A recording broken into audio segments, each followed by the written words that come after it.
Right. Okay. Get 2 legs. Turns off.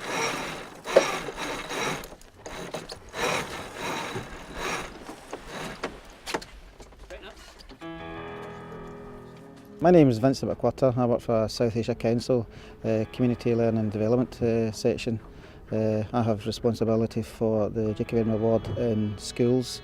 So for the last 2 years I've been involved in a pilot scheme where we're trying to offer the Duke of Edinburgh Award to every third year pupil and link it closer to the curriculum in schools.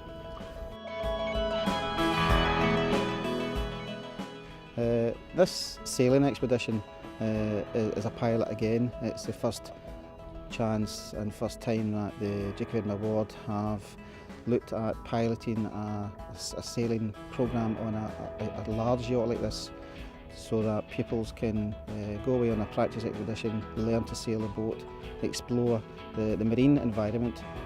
Traditionally the expedition section of the Gold has been on land, whether they're climbing hills by foot or cycling or canoe. This is a pilot scheme to see if we can fulfil that criteria on a yacht at sea.